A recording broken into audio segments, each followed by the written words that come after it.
Hey everybody, welcome to You Have to Watch This Podcast. I'm Alan. I'm Ryan. And I'm Devin. And before we talk about this week's topic, which is bad times at the El Royale, we need to address the spider bet, the ongoing spider bet between Devin and I. Because I don't know if you guys saw, Sony Pictures released a Marvel-related trailer today. That's right. I'm talking about Morbius starring Jared Leto. Not the Marvel trailer everyone wanted this week, but it's the one we got. For now, I'm sure I think we're probably going to get another one before Friday. With the one that for Spider-Man Far From Home. Real quick, I just wanted to get your guys' reactions to this Morbius movie starring Jared Leto, Jared Harris, and Matt Smith, who I will be talking about later on the show as well. Guys, I don't want to watch it because I don't want Sony to think they can keep doing this movie. I don't want them to give us Venom, but he looks different over and over again, and I'm afraid that that's what this is going to be. Yeah, that's a fair assessment. Ryan, what did you think? I honestly don't know what to think. And there's reasons for that. I mean, it has nothing to do with Leto. I like vampires. I do. I just completely didn't. I thought Morbius was someone else. I didn't realize it was like a vampire anti-hero. And I'm not sure exactly how I feel about that. Did you watch the Spider-Man animated series in the 90s? Here's the thing. I did watch all of these things that you guys did, so I did watch it. I remember literally like 2% of it. Okay. Morbius was a big part of that. Like, he was a major character. He had like several story arcs on that. And that's how I'm familiar with the character. So I was interested to see what they do with it. And for the character, it looks like they're pretty much nailing his character as an anti-hero, but also a villain because he's a vampire and drinks blood. Or in the cartoon, he doesn't drink blood. He has suction cups on his hand. Kind of like Johnny Depp in Sleepy Hollow last week. Chat brings up a good question, which is what I wanted to talk about. Miss Little Moon asks, is he in the Sony Venom universe? Which the main thing that I took away from this trailer is I don't know what Sony's plans are anymore because this makes no sense. You've got a few things from multiple universes in one. So let's go through them quick. You've got multiple references to Venom in this trailer. Yep. You have Michael Keaton's Vulture in this trailer, or Adrian Toomes. You have the Sam Raimi, Tobey Maguire Spider-Man universe Daily Bugle logo, which was also in Venom 2. So can't really say that that's not in the Venom universe as well. But you also have the Oscorp logo from the Amazing Spider-Man films. So I don't know what's going on. What do you... I have a theory, and I want to run by you guys. I think Sony is... I get the feeling that Sony and Marvel are really leaning into this merge of universes, and we're going to get an amalgam of everything into the MCU. That's what I'm thinking right now. So you get a little bit from Tobey's, a little bit from Andrew's, and then the Venom stuff all into one, all into the MCU. Because if you're Disney and just spent billions of dollars getting the rights back to all your Fox characters, wouldn't you pay out the ass to make sure you can have all of your characters in the same film universe? All right. So I have almost the same opinion on this. Here's what I think it's going to be. So this is the only thing that could ruin it. This film is supposed to come out after the next Spider-Man movie, correct? Mm-hmm. Was it originally supposed to? No. I'm going to go with it anyway. I'm leaning into it, Alan. Here's my thought. So next Spider-Man movie is going to be a Sinister Six movie. It's going to introduce the idea that, hey, parts of these universes are bleeding into each other. This movie, and perhaps even Venom 2, so maybe whatever. So perhaps this movie is going to be an unresolved plot thread at the end of the movie, and it's going to lead into the big Spider-Verse movie that is not the Sinister Six movie. So my spider bet still makes sense. That's what I think is going to happen. I think this is going to be an interim movie that like gives you those little teasery Easter eggs into the Spider-Verse, but we don't get it yet because you literally saw a very Tobey Maguire looking Spider-Man graffiti with the words murderer over top of it in this trailer. Okay, we've talked about this before. That's a loading screen from the Spider-Man PS4 video game. That's what that is. It's for the web suit. I think your point of the bet still stands. I think though we're going to have a resolution and have a better understanding of what's going on in Morbius after No Way Home. I think you're right. Because Devin, what you're explaining is exactly what's going to turn off people that are right on the edge of like, I'm tired of the superhero thing. If they're going to do what you're describing, you're going to see people going, I'm good with Endgame, and just not care about anything else. To be fair, I'm almost if that's how they're going to do it. I watched this trailer and went, like, the whole time, ugh. Because, like, when he was, like, you know, I forget what even line he said. I mean, there was one where he was like, I'm Venom! And I'm like, stop it. You stop it now. You're not. Like, this movie almost lost me at the trailer. Yeah. I think they need to figure out a way to... I think Marvel's going to want... Kevin Feige's going to want all his characters in the play box or sandbox to play with. I think that the deal they've made with Sony that hasn't really been announced since they brought Spider-Man 3 is going to happen. I think the deal they made is one that's mutually beneficial, that allows Sony to bring in the money, but lets Marvel keep more control over the stories that they tell, but still like keep them kind of adjacent, kind of like the MCU shows on Netflix, where like they're part of the MCU, but we're not going to really address anything that goes on in them to a point. They're like the street level heroes. These are like the street level villains. Exactly. Because that's what a lot of Spider-Man villains are, honestly. Fair. Yeah. And real quick, I want to address something that's going on with MCU fandom post Endgame. If you're going to review bomb a movie before you see it, just don't, like, there's no need for that. You might not like the direction they're going with some of these films, but you can't, like, to go on Rotten Tomatoes and leave a review to tank a movie before it comes out because you're unhappy with representation in that movie for people who for lifestyles you don't agree with. You find another fandom. It's gross. No, it's gross. It's gross. Different. I'm beginning to see like things that like went dark in the Star Wars fandom happening with Marvel, and I just want I want a fandom that's not toxic. Like that. Let's keep everything not toxic and just enjoy it for what they are.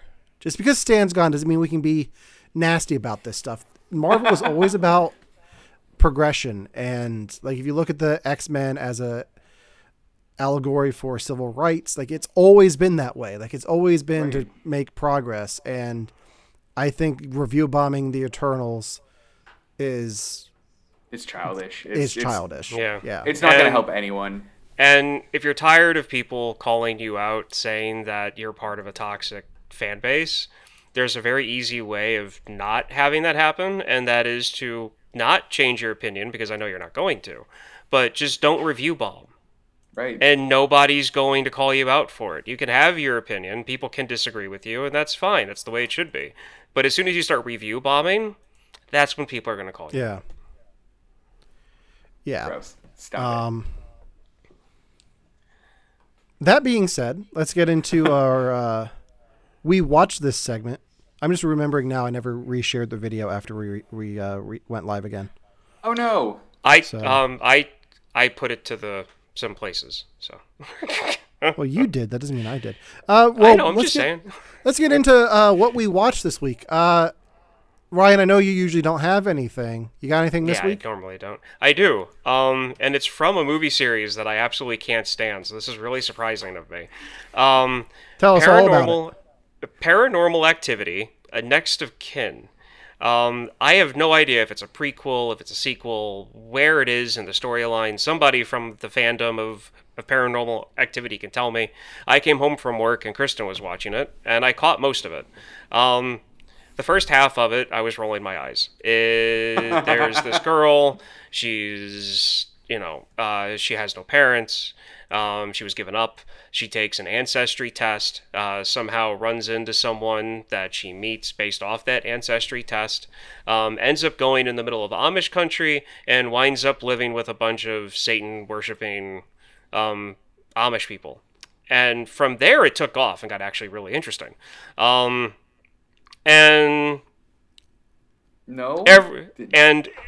Eventually, with the way the storyline progressed, everyone dies on the planet at the end. So it's all fun and games from there.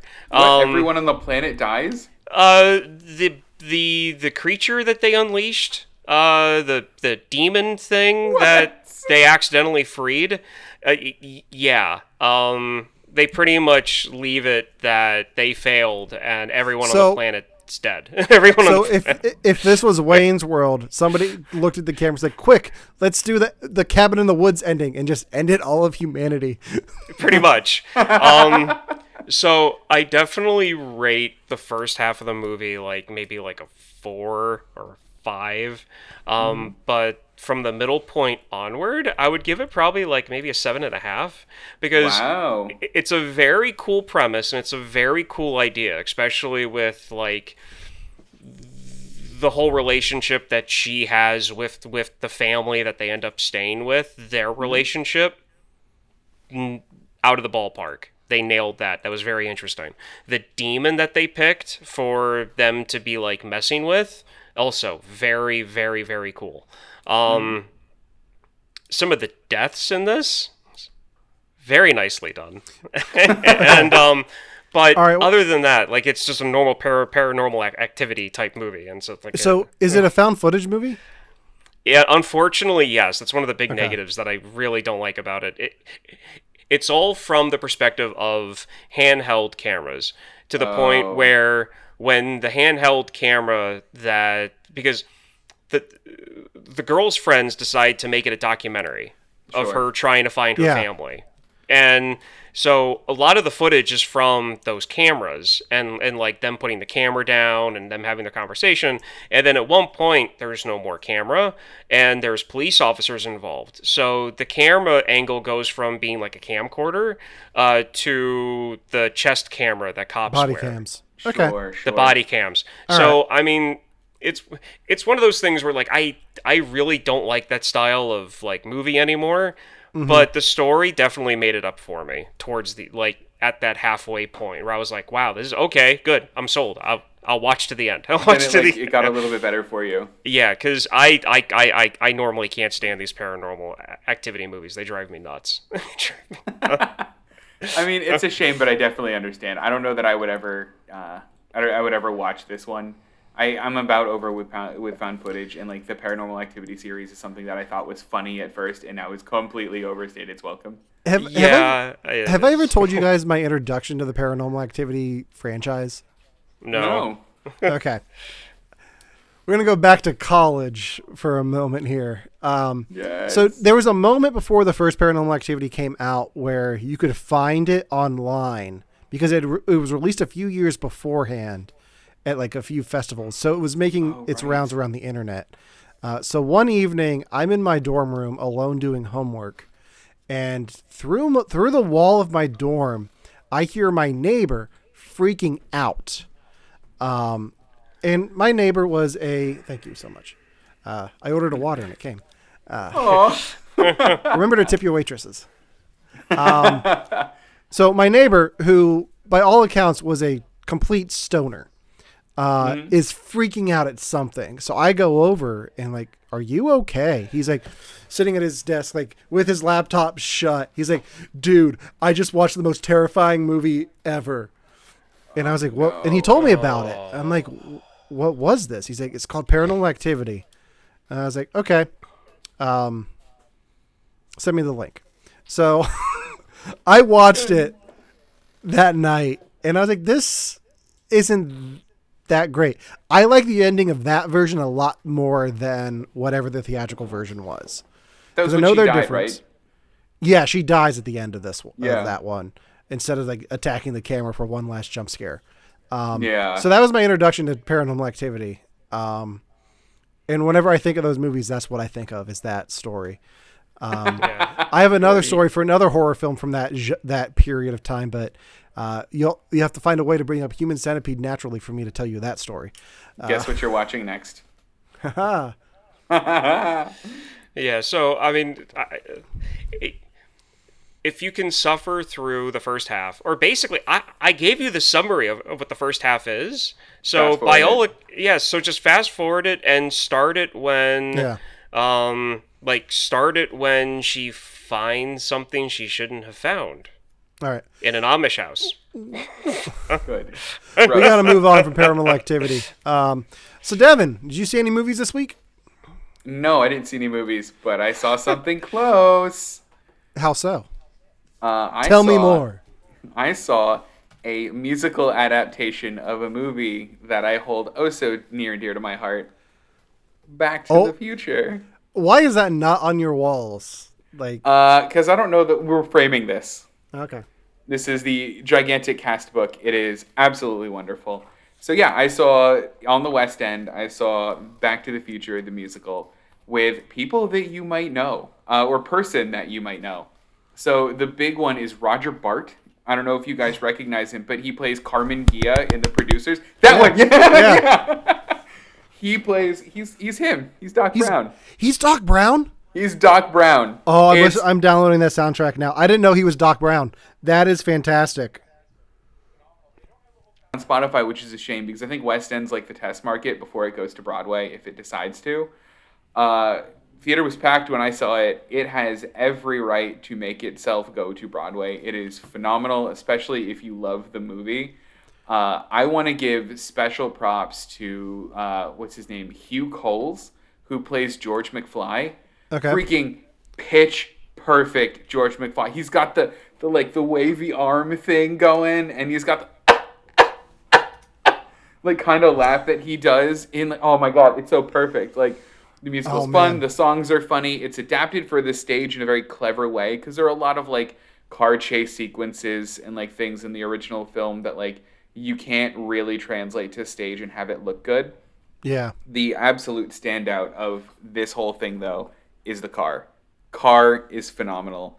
The car drives, the car flies, the car does flips in the air. Holy shit, you guys. I don't know how they did it. It's amazing. I want to see it again. Of all of the movie musicals that have been created in the last few years, like Mean Girls and Beetlejuice, this is the one I'm most interested in. Now, soundtrack-wise, how many original songs are there? There's, let me see, 1, 2, 3, 4, 5, 6, 7, 8, 9, 10, 11, 12. Original songs. 12 original songs. There's 12 original songs in this musical. How many songs from the movie make it into it? 3. Earth Angel, Johnny Be Good, and Power of Love. Okay. Which is what you would expect. Like, those are the ones that you want in your Back to the Future musical. Is there a lyrical version of the Alan Silvestri score in this? Well, yeah, Alan Silvestri did the music for it. Like, it's in the book. Like, he's the one that did the music. Please hold while I book my ticket to London to go see this. So yeah, the Back to the Future score they put to the words "It's only a matter of time," which totally fits. Sing that for me. I need to hear how that sounds.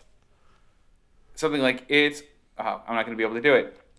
Never mind. They'll do it. I'll find a clip for you later. I was going to do it, and then I got the word "it's," and I'm like, I fucked it up already. But no, it's really good. The music's great. The cast is so funny. They know the lines that you know, like from the movie. Yeah. So like after he plays Johnny Be Good, he goes, "Well, you guys might not have liked it, but," and then he like turns to the audience, and the whole audience goes, "But your kids are gonna love it," because everyone knows that line. Yeah, it's it's so good.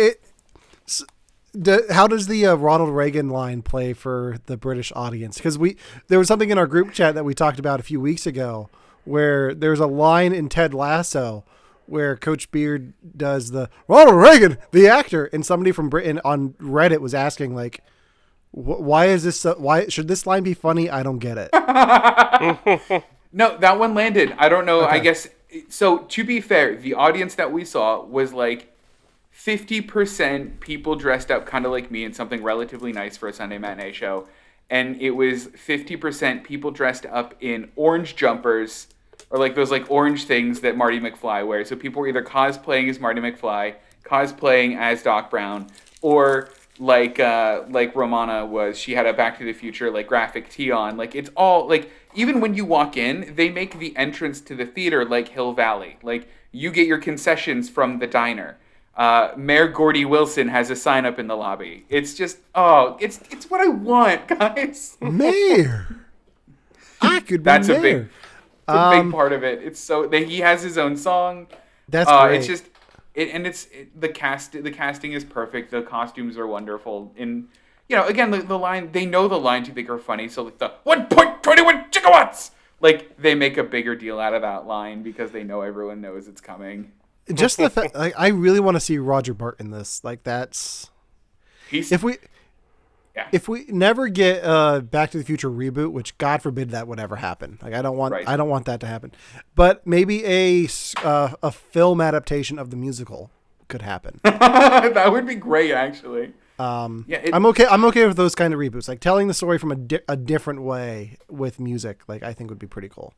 Well, they definitely do. And like just to encapsulate one of the baby changes they make is when he comes back, like it's one thing to see like, oh, my dad looks different and my mom's a bit thinner, like it does in the movie. It's another thing for him to come back and they're having George McFly Day in the middle of town to celebrate George McFly. Because that's what that's what happened in the musical, and it sounds outlandish, but it totally fits, and I love it. That's fantastic. Yeah. See it. Get over here and see it, all of you. Sounds good.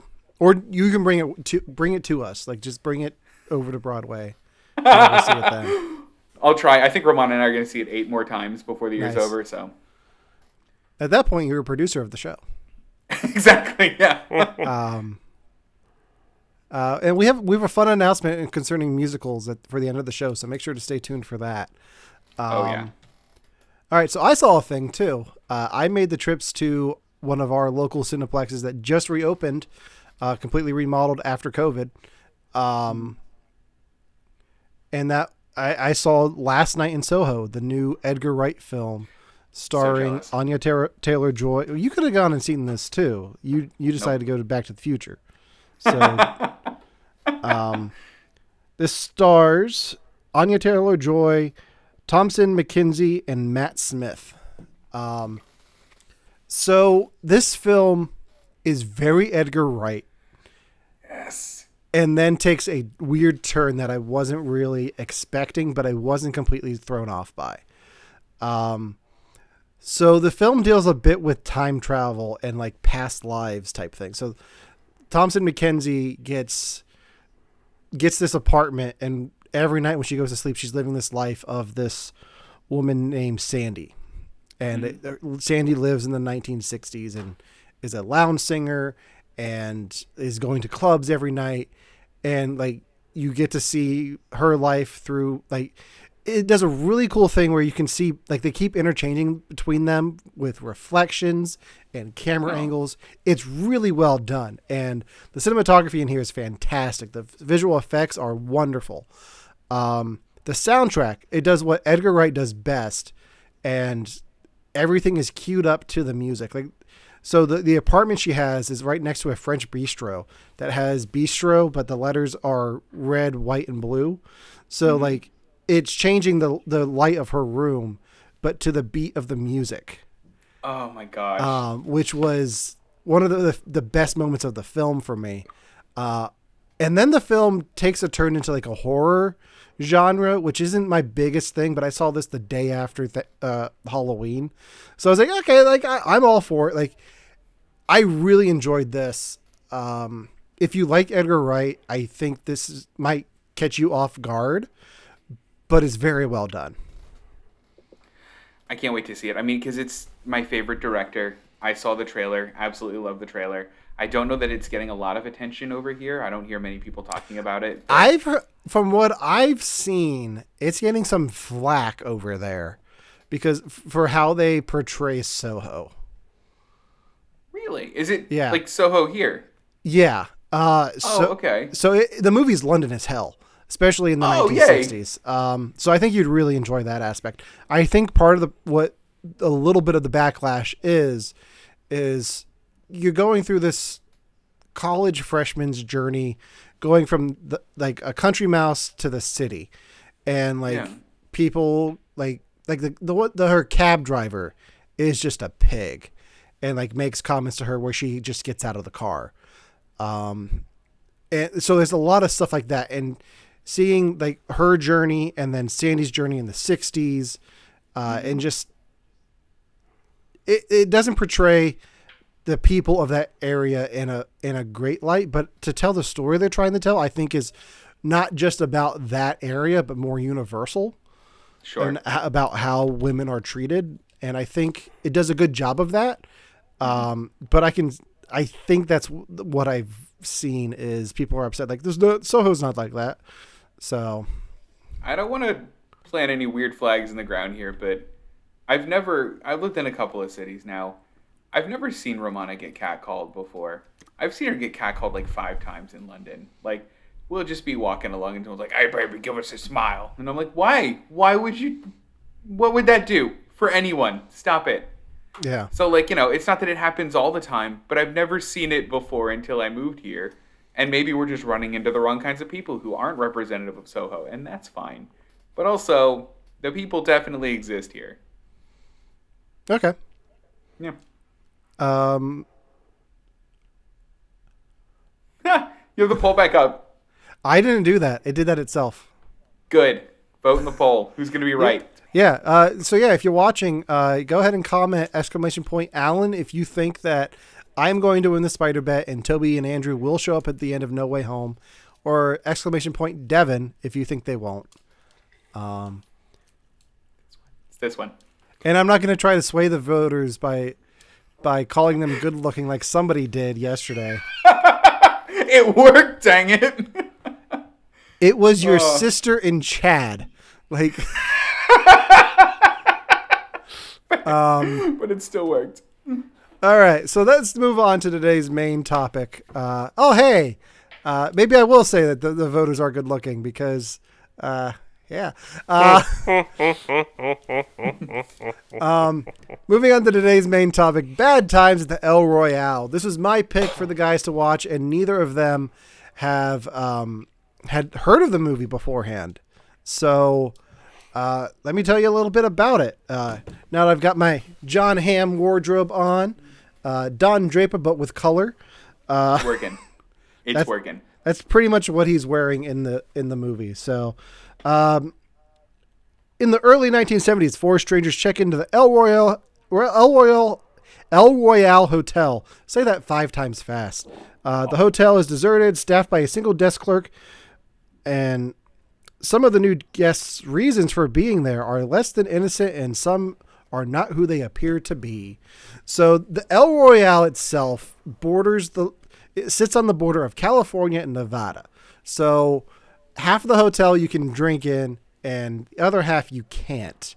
California rooms are $1 more than the Nevada rooms because they're in California. What I love about this film is the hotel itself. It's such a great setting, great set piece, and you pretty much stay there for the bulk of the story. There are a few flashbacks to let you know what's going on with these characters, but the hotel itself is such a great character in this story that I absolutely love it.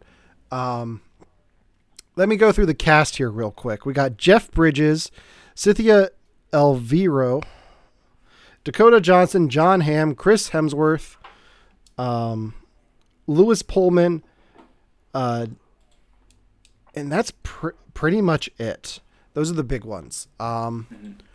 So I saw this film back when it came out on Blu-ray and DVD. I wanted to make it to the theaters to see it, but 2018 was a weird year for me, so I didn't get to the movies that much. But as soon as I got the chance to see this, I took it. And when I said we were doing it for the podcast, my wife was like, "Oh, we own that, don't we?" I was like, "Do we? I didn't think we did." We don't. But I was like, I like this movie so much that when I first saw it, I was like, I got to go buy this. So I'm going to buy it next time I see it in the store. But I'm really curious to know, what did you guys think of bad times at the El Royale. Did you have a bad time or did you have a good time? I see what you did there. You want to go first, Ryan? I would have paid for a California room personally, but Yeah. no. I enjoyed it actually a lot more than I thought I was going to, especially after the opening scene. The opening scene was interesting, but I kept on going over in my head. No hotel room is that wide. There's not that much space in a hotel room, so I was trying to figure out, okay, where is this going? But then it picked up and it got better, and I really enjoyed it. I'm probably gonna try to get Kristen to watch it at some point because I think this is something that she might like. Okay. That's awesome. I absolutely love this movie. It had me from the opening shot. For once, I wasn't Devin about this and wasn't like, that's too big for a hotel room. I was just like, hotels, and just like let it go. I think it's deceiving how big the hotel room is from that opening shot because it's such a wide angle that it looks wider than it actually is. Well, I would give you that if he didn't have to take 5 steps to go from the bed to the desk. I mean, that could be it. Or maybe Nick Offerman just takes baby steps. Maybe that's his like. You best know what? kept Too. secret. It's also the early 70s. This thing was probably built in the 50s, and they had only so many rooms, and that's how big the rooms were. Because I mean, like, I'm going off of modern hotel rooms. I don't know how they were built in the 50s, especially at places that were built like that.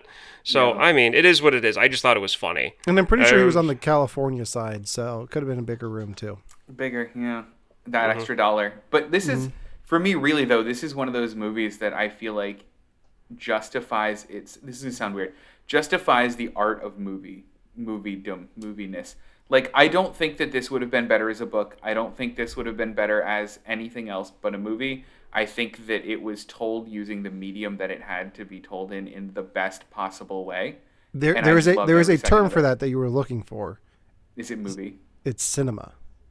Oh, cinema. Really? Yeah. It's just cinema? I believe so, yeah. Like that's how I like the art of filmmaking, the art of film. Like, yes, this film is film school as you can be. Like, it does so many great things well. Like, from the opening scene with Nick Offerman, like setting up the idea of this bag in the floor, and then like it takes you so long to get to that later on in the film, and like the film takes its time. It doesn't give you all the answers up front. It leaves you with questions that, like, when Jon Hamm starts exploring the hallways. We're going to spoil this film, so if you haven't seen it, I highly recommend going to check this out. It's like Drew Goddard is one of those filmmakers that it's kind of hard to talk about his movies without spoiling them, because like his other film, A Cabin in the Woods, there's parts of this film that play into the main story that you have to address that you don't see in the marketing. Like in Cabin in the Woods, you don't know about the whole organization underneath the cabin that has all these monsters locked in cages. In this one, you don't know what's going on behind the scenes at this hotel, where they have these two-way mirrors where they're pretty much filming their guests, and how the guests go about finding out about this hallway and what's actually going on at the hotel. I forget where I was going with this. Just that, we can't talk about those things without spoiling it. Like, I mean, so even though it's a baby spoiler there, like. And I think even just watching the way it plays out in the film, even if you do know, I think is still there's still enough to chew on there, because as complex as the story can be, if we went through and talked about it beat by beat, there's some amazing performances in here. Whose performance took you guys, like, did you guys enjoy the most? This is such an easy answer for me. For me, it was Cynthia Erivo. Okay. Nailed it. Absolutely nailed it. She was a gem, and she might be, she was in that Stephen King thing. Can't remember. Insider. Forgot how good that was. Forgot how good she was in it until I saw her in this. Wonderful. Yeah. And just a bit of, like, behind the scenes stuff to talk about her performance a bit. There's a scene where Jon Hamm is discovering what's going on at this hotel, and he can hear her practicing a song for this long, like 8-minute camera shot that never cuts away. She's saying that whole time that they were filming that. So that was live. Like, that wasn't pre-recorded. Like, she did that on set. Like, what you hear is her actually doing that. Like, it wasn't like, we're going to just splice these together. No, she did the whole thing to get that shot. Ryan, how about you? Who stole the movie for you? Well, since Devin took my answer, I'm going to go with something else. Or with somebody else. And Jeff Bridges. Okay. Oh, yeah. I really liked him in this, especially because he was the continuation of the main storyline, and I was appreciative that they finally got back to that when they did. Yeah, Jeff Bridges was my answer too. So I guess you guys both stole answers. So no, Jeff Bridges in this does a really good job of playing somebody who's up in years and starting to forget things and be forgetful and lose track of who they are. And he does such a great job of conveying that authentically that it's like going with stuff going on in my life right now. It really hit home for me this watch through. But it's such a great performance, and I don't think he was nominated for this. Did this win anything? Because I feel like it should have. It won the Saturn Award for Best Thriller Film, and Jeff Bridges was nominated for Best Actor there. But beyond that, it won at some it was nominated at some film festivals, but the biggest award that it got was from the Saturn Awards.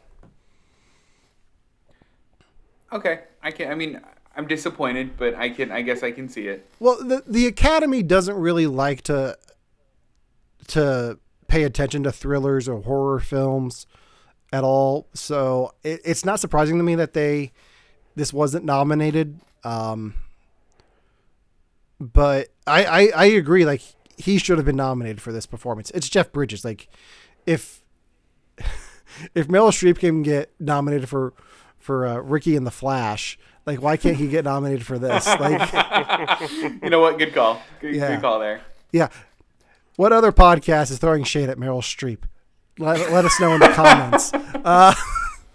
Okay, so since Ryan stole my answer for the best actor in this, I'm going to go with my backup choice, which is Chris Hemsworth, doing something a little bit different in here than Thor or anything else Chris Hemsworth is in. He's pretty much playing a Charles Manson type cult leader, and I think he does a really good job of being convincing and you can really tell how people are drawn into him, but you can also at the same time see what Dakota Johnson sees, which is like this twistedness, and like you can see through him as well. Like, you can see how he's manipulating these people, but you can also see how like her sister is falling for this and how he has this following and how dangerous he can be. I think it just goes to show just some of the performances that we're getting in this. I mean, because I could make an argument that almost every single main character in this is the most interesting character for the layers that they put on top of their character and just in general. I don't think there's a single person here that's one note. I don't think there's a single person here that's a stereotype. And there isn't somebody who doesn't feel like a real lived-in person that you would find on the street if you just asked what their story was. I mean, everyone was a joy to follow, and everyone just a joy to listen to talk. I mean, Jon Hamm spent the first 10 minutes of this movie just chewing the scenery, and I was on board for every second of it. Like, good. I mean, he did it on purpose, and there was a story beat and a rhythm and a reason for it, but like, man, I could have just listened to that. That could have been the movie for me.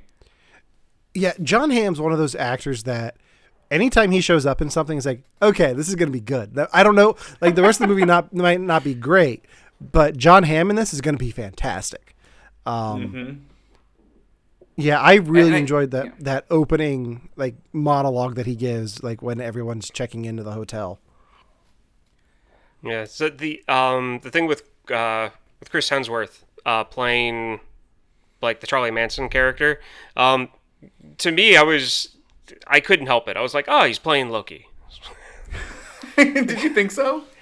I mean, I'm sorry. I mean, his speech and getting the girls to fight and all like that's Loki. Like he's playing Loki's character, like mischievous, lying, all of that stuff, just darker, like dark Loki. Like that's what he was doing. But still, it was my favorite moment with his character was when he got called out.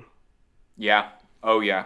And he was just like, oh, okay, fine. He didn't tell her to that she was wrong. He just went over and talked to Jeff Bridges because he's like, oh, okay, she's got me, and then he just continued the conversation with someone else. That was my favorite moment with him.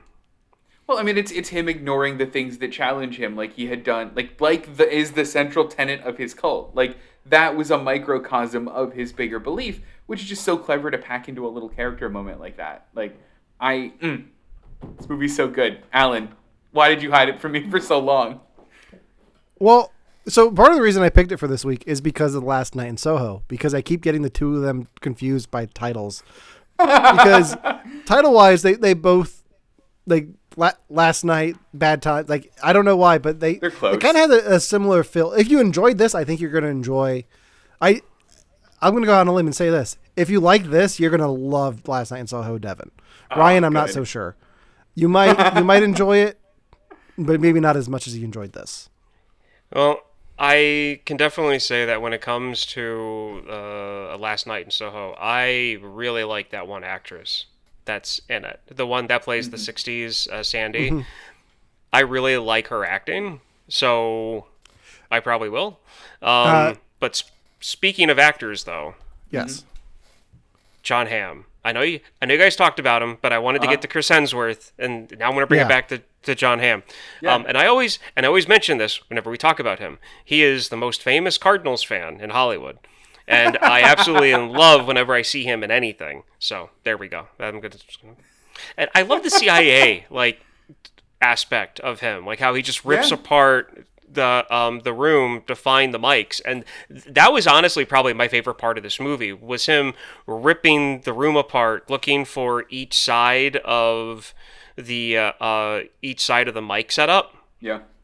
And okay, so it's like he found the plastic one, he found the metal one, metal one, and then he's looking at the table because he's like, I'm missing two pieces, but there's nowhere else in this room I can rip apart to try to find them. Yeah. Well, and I thought it was clever how he paced the room. Like, it's this many steps on the inside, this many on the outside. Uh-oh. Yeah. Yeah. And then, do you guys want to talk about him dismantling the cars? Because I have a story about that. I mean, I think it might be worth mentioning. We can. Real quick, though, I want to talk about how this film fits into a weird subgenre of films that I guess I really enjoy. And that's films that mention J. Edgar Hoover as a character, but don't actually show him on screen. So can you guys guess what other film? There's one other film that fits this subcategory for me, and I want to know if you can figure it out. It's one that we've done on the podcast. I don't know if we did it with both of you, though. It's not Big Lebowski, which means... No, it's not Big Lebowski. Shoot. I don't remember. No, hang on a second. Was it that one that was made in the 80s? It was made in the 80s, watch? Yes. I think I had you watch it. No, I remember definitely watching it. I forget who it is, it's but they get involved with the mob. The one guy gets involved with the mob, and there's a chase in a court building. No, the answer is Clue. They reference. Wait, they mentioned. Yeah. Yeah. J. Edgar Hoover and Clue. Mr. Green calls J. Edgar Hoover at one point. And J. Edgar Hoover calls the house. So yeah, it's that film and it's Clue and this film that fit in that subgenre. Anything that actually has J. Edgar Hoover in it, I'm kind of iffy on, like J. Edgar. And the season premiere of Legend of Tomorrow, which I just watched before the show tonight. Weird. That show's taken some weird strides, and my wife has just given up on it 3 episodes ago. It did a weird thing. It had its season finale in middle of September, and then came back 3 weeks later with its next season because COVID. Oh, that is weird. But I was right. It's weird because I got caught up on last season on Netflix, and then had to go watch the season premiere on the CW app, which is free, but it still had episodes from last season because they hadn't expired yet on the app. That's so weird. But yeah, let's talk about the dismantling the cars. Yes. Okay, so do you guys know what he was doing? He was. Do you know what he out... was? Can I guess? Yeah. Go ahead. The timing belts. The timing. He was taking up the timing belts on the cars. He was taking them out. That's not a belt. He was draining the blinker fluid. What? There's a timing belt on a car. That's there's a a timing belt, but he was ripping out cables. He wasn't ripping out belts. Oh, okay. I didn't see that close then. No, I don't know what he was doing. It was it was the blinker fluid. Okay. Yeah. So on older cars from that time period, you will not find them now. It's part of the timing for the engine. Those cables were all going to the spark plugs to get the timing right for that. So to basically make a car not run back then, you could easily just open someone's hood, rip out one of those cables, and the car was dead. Wow, I had no idea. So there's that. Now, each make of car, each car maker had specific colors and length and style to the plugs and to the cables themselves. So if you knew cars, you knew what cable went to like what vehicle, and you know, and like because the cables were different lengths, the plugs were different shapes. And when he was doing this, it reminded me of a story my dad told me when he was in college. He went to a party, and there was a guy there, and this was like a classic house party. There must have been like 40 people there, and one of the people at the party got hammered, like 4 sheets to the wind, blackout drunk, and disappeared. And people started asking where this guy went because he was one of the best friends of the guy hosting the party. And he comes bursting in through the front door with 30 cables in his hand. This guy had gone out and pulled a cable from each car. and he busted in and said, "It's an all-nighter," you know, because people to stay all night for the party. So my dad told me that he went over and grabbed the guy to get the cables out of his hand, and I guess the aggression that my dad had getting the cables out of the guy's hand made other people think that my dad was going to like beat the crap out of him. So people came behind my dad and beat the crap out of the guy for pulling all the cables out. And my dad had the cables and he put them on the table. And when the mob was done beating the crap out of this drunk guy, they came over, and of course you had the people there who knew nothing about cars, and they were freaking out. My dad said that there was this one girl that he remembers at the party going, "It's my dad's car, he's going to kill me. Like, how am I going to fix this?" And then, of course, all of the car guys were like, no, everybody just calm down. Okay, these are Dodges, these are Fords, these are Chevys, these are Plymouth, and they went out to all the cars, and they were testing them to make sure that everybody got the right cable back in their car. So... Wow. Yeah, that whole thing made me think of that, and I was like, I've got to tell the guys about this story. I really like that, though. Did you know, do you know those chords well enough to know if they got it right in the movie? Oh, I have no idea. Oh, okay. I thought you were going to tell me, the blue ones went to the Fords. Well, I mean, there was a blue one, and I found it funny that it was pulled out of a Studebaker, so I'm going to assume that a blue cord belongs to a Studebaker, but that's if they used him pulling the cord from the Wright engine to a Studebaker in that scene when they edited it. Sure. Because, you know, they could have had him pull the cables out of a Dodge and then cut it to make it look like he was pulling the cords out of a Studebaker or a Chevy. So, you don't know. Yeah. But, yeah. And then this is something for Alan. I wanted, after he pulled all of those things out of the car, I wanted him to turn to the camera and go, "It's a bottle episode." Because I'm watching Community now. Nice. That's all I wanted to say about that. So this film, each character has their own complex story about why they're at this hotel. Which ones drew you in the most? I'm gonna say for me it was Dakota Johnson's. Okay. I think I really liked. I mean, and let me make sure that I have it right, because I think I do. She was just trying to save her sister from the cult. Yeah. And I like that. I like that idea of, I don't. It felt more personal than a lot of the other ones. I mean, Jeff Bridges is good, obviously, but I just like that hers was a little bit more personal, a little bit more grounded, and she had more of an edge to her than anyone else did. And she wasn't just pretending to be like a nice person. I don't know. I thought it was really fascinating to see how deep that particular rabbit hole went. Yeah, absolutely. I would have to say the singer. Okay. Yeah. For partly the same things that Devin said. Like, she wasn't, like, she was trying to... She's caught in a system that fights her every step that she goes in this country during that time. So having her struggle there was really, really good to see. Jokingly, though, I feel like they did Jon Hamm dirty, and I'm upset about that. I would really like to see what the CIA or FBI was doing at that hotel. Okay. I mean, I took it as they knew that there was something going on. Somebody was getting the videos from the hotel. They caught wind of those recordings. Jon Hamm was just investigating. But then halfway through, I'm like, is it the Russians? Which, like, I don't know why I thought that, but I just did. So this brings up, I read it as, like, the CIA had that room bugged, and they didn't know about everything else. Because it looks like he was going in to get their own stuff back. Shoot, I didn't think about that. And then he discovers everything else.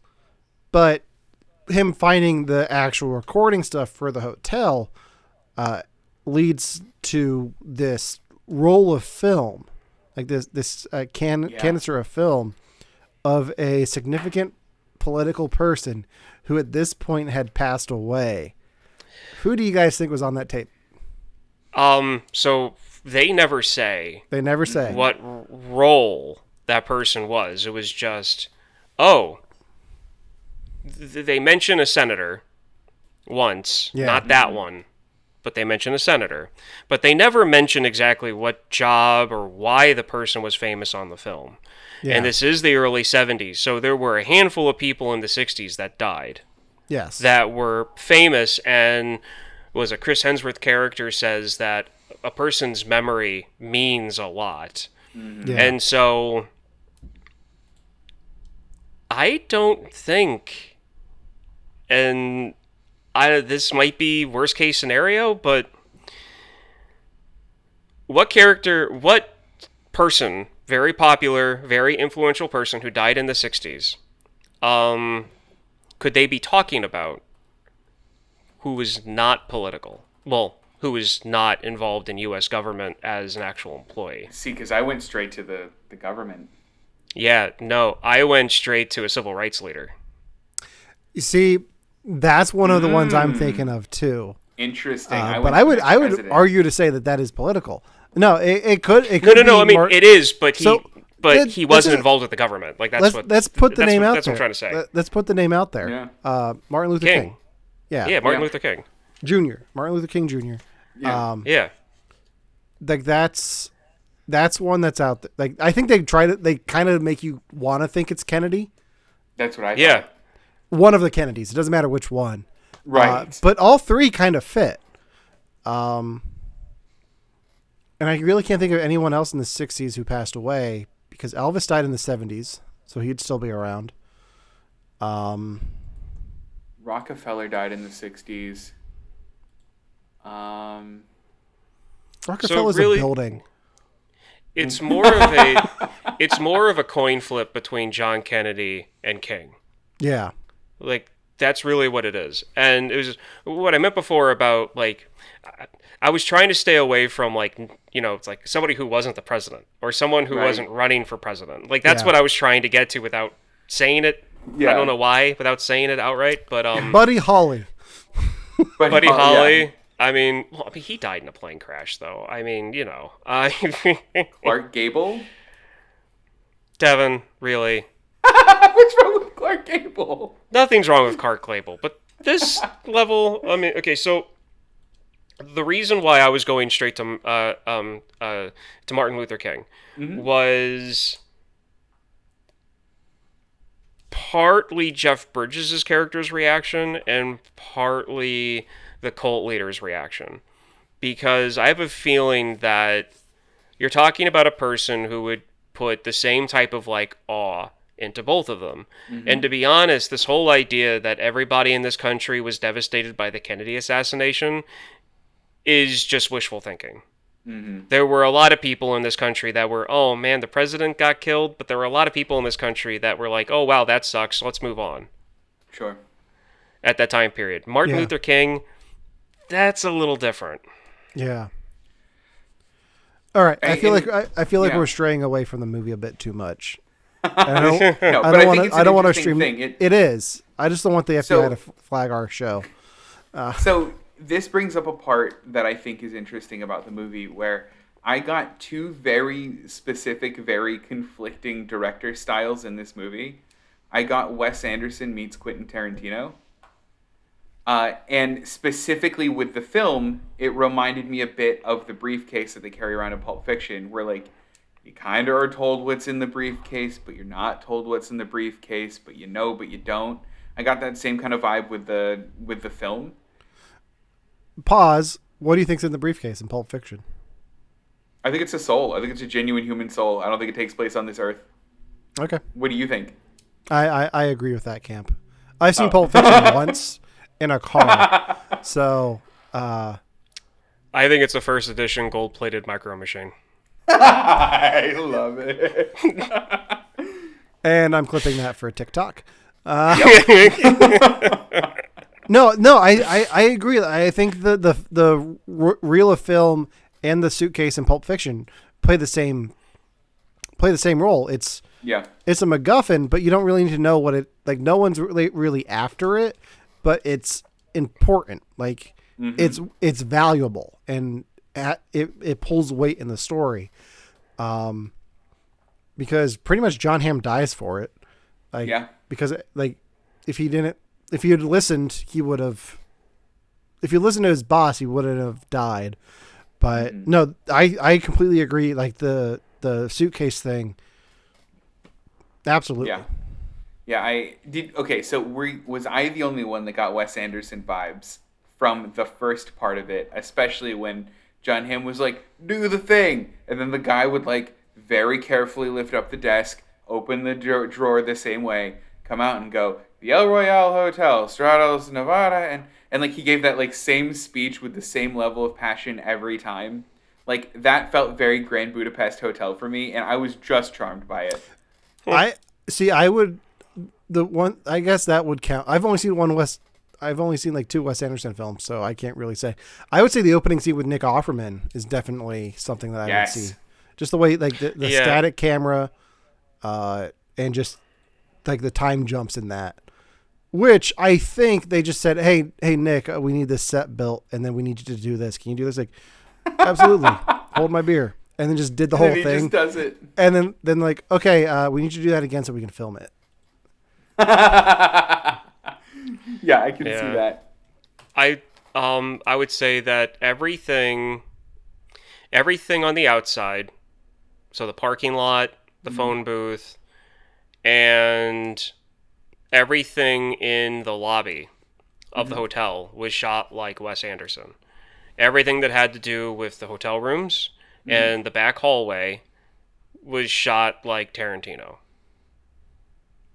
Now, it's not a 100% split because there were some back and forth, but generally, that's what I got to make that feel different. Because there was definitely a different feel in the lobby and the outside compared to the rooms in the back hallway. So there was also the stylistic choice that I really liked in this movie with the title cards, kind of separating each like section of the movie. Did you guys like that? Did it give you vibes of anything? And I'm asking because it reminded me specifically of a show on HBO called Room 104. I heard overall the quality of the show is just not that great, like consistently, but it's a series of vignettes that take place in a single room of a hotel. And it just, every episode is a new vignette and a new group of people that stay in the hotel room. And for some reason, I was getting those vibes every time they do a title card. So I was like, okay, it's in a hotel. We're getting other people's stories. I guess this is the same kind of shtick. But did you guys like that part? Did you not like it? What'd you think? I enjoyed it because it gave you an idea. They let you know who, like, they tell you who's in what room. And I think they do a good job. That helps you differentiate between the stories. Like, okay, now we're going to learn about the priest. Now we're going to learn about the singer. Now we're going to learn about Jon Hamm. Now we're going to learn about the bellboy and the guy who runs the hotel. So, yeah. My thing with title cards is I'm fine with or without them.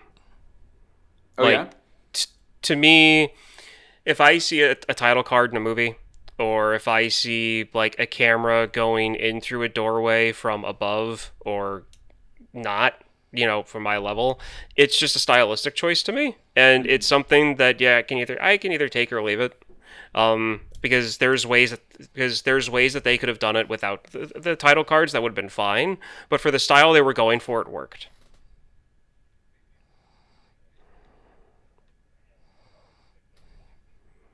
Yes, I don't see any real connection with class to it. It's just a different style. It's that gif of Vince Vaughn eating potato chips, going class, class, class. That's me. Because I mean, Clerks had title cards.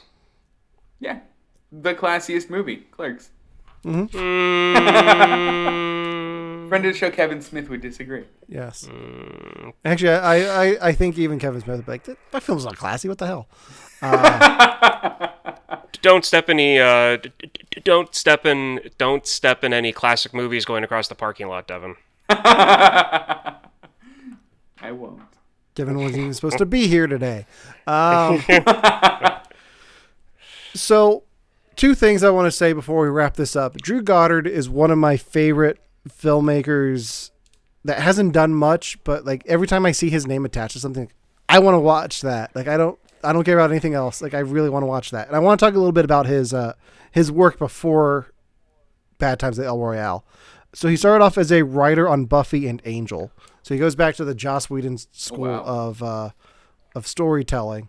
So and he did that with like James Gunn, and then he started working for J.J. Abrams at Bad Robot, doing Alias and Lost. He wrote Cloverfield. The original Cloverfield with the shaky cam in New York. He wrote the screenplay for The Martian. Wow. The Ridley Scott film starring Matt Damon that takes place on Mars. And he was involved with Daredevil on Netflix. He left early on in the show, but he still was there to help develop the film, develop the show, and set the tone for what the show was going to be. So I think without him, that show wouldn't have been what it was. And he's got a few projects lined up. He was brought on to write a Sinister Six screenplay that never got produced. So I guess this kind of ties into the Spider Bet. But who knows if we're ever actually going to get to see that version of the Sinister Six.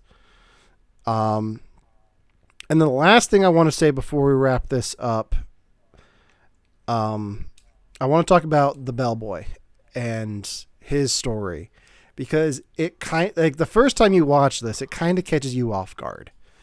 At least it did for me. And watching it this time through, I was able to pick up on some things throughout the movie with him that I didn't catch the first time. What did you guys think of the reveal of his story at the end of the movie? You want to go, Ryan?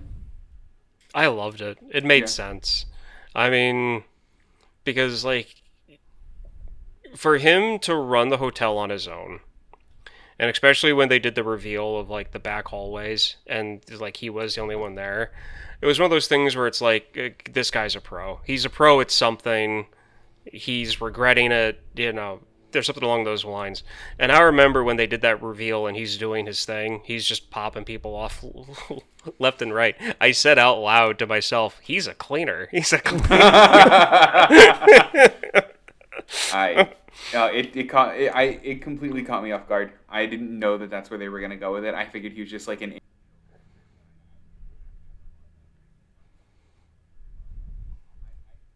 It made sense. It didn't feel like a shift in character for me, which I think is interesting because it did come out of nowhere for me.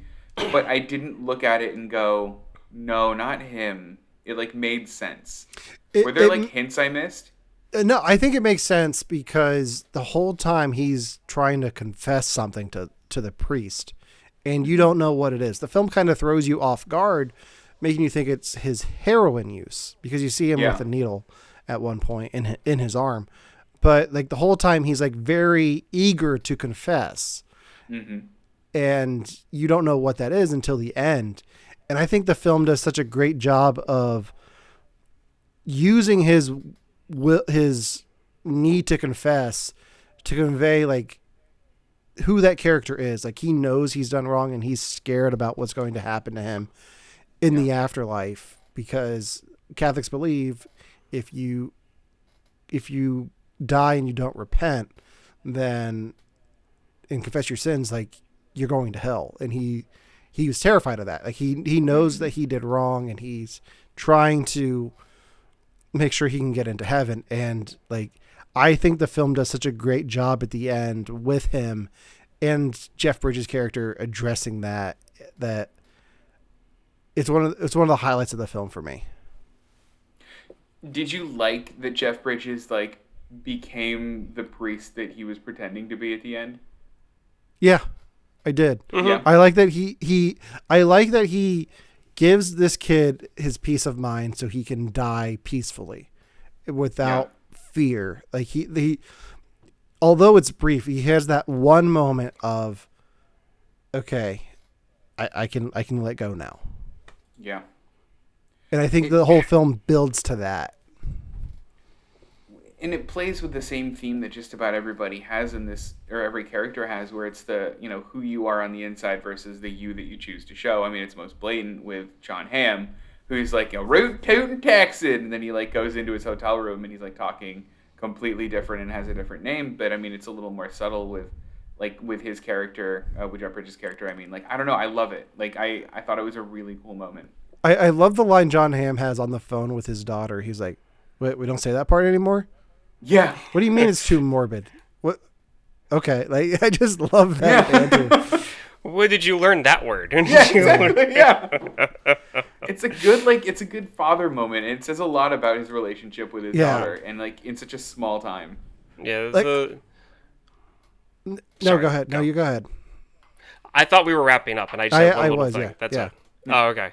So the only thing that irritates me about this movie right now, which is very small, it's just one of those things where it's like, I want some answers. Who the bosses are. Because I know that we jokingly said that they were the Russians before. Yeah.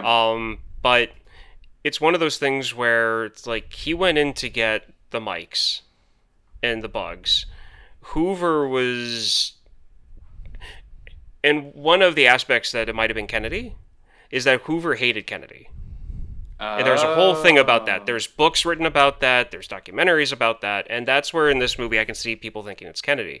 But at the same time, I don't think the bosses would be the FBI and the CIA if they were just trying to get the films that they were trying to get. I don't think they are. I think it's definitely a third party. Like it's somebody selling them to people with money. So So it's just like in a movie that Alan had us watch where, I forget the name of it at the moment, but where Matt Damon's character's talking about how the system's always set up for you to lose. No matter what happens, I have my money. It's War Games. Not War Games. I know. I'm trying to think I had of you one. watch that. Yeah, I know. I'm trying to think of one. It had to do with the carburetors. It had to do with carburetors and getting... Tommy Boy?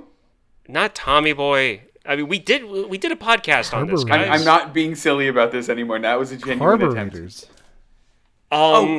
It was about carburetors. It was the Russell Crowe one. What was it called? Oh, The Nice Guys. The Nice Guys. That's it. No, not The Nice Guys either. Oh, I thought it was. Are you sure it was Matt Damon? The guy that plays War Machine, the new War Machine actor, was in it. Don Cheadle. And it's set in like the 50s or 60s. Are you sure it's not the Nice Guys? And Brendan Fraser's in it. It was one of the movies he did recently after coming back to acting. He put on a few pounds for it. Oh, we didn't do that for the podcast. They wear masks. We didn't do that for the podcast. No, I watched it. No, it was I know what you're talking about now. I haven't seen that movie yet. This is why I was very confused. Sorry, I ruined it. No sudden move. I thought we did that for the podcast. We didn't. We did. No, we did. We did it. We talked about it at the very beginning of an episode. It wasn't a whole episode, but it was one of those ones that like you started watching, then I started watching, then Ryan started watching, kind of separate of ourselves, and we did it in the We Watch This. Oh, okay. Yep, So I remember that one. Okay. Good shout, Ryan. I forgot about that one. Yeah, so like Matt Damon's character is going on about how like no matter what, I always win. It's how the system's set up.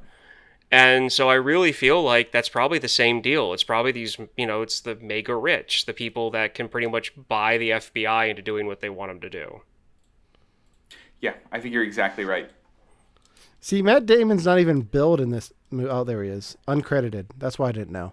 I didn't know Matt Damon was in that, so thanks. I guess I know what I'm watching tonight. Real quick, I want to... Two last things before we wrap this up. I think, going back to the conversation we were having about the priest at the end, I think you could do a really good analysis of this film and religion and how it plays into each story. Because even with the Dakota Johnson and her sister, like Chris Hemsworth's kind of starting his own religion type thing with the cult. I think you could write if you wanted to, you could write a whole essay about religion in this film and how it's portrayed. And two, the El Royale is based on a real hotel. What? Let me pull up the fact here again because I lost it. Yes, it's based on a real hotel called the Cal Neva Resort and Casino. Any guesses on which famous singer from this time period owned this resort and hotel? A famous singer from this time. Yeah. Set on the California-Nevada border. Who was it? Old Blue Eyes. That's what I was going to say. Yep, Sinatra. Yeah, Frank Sinatra. Really? Sinatra. Yep. Sinatra owned it.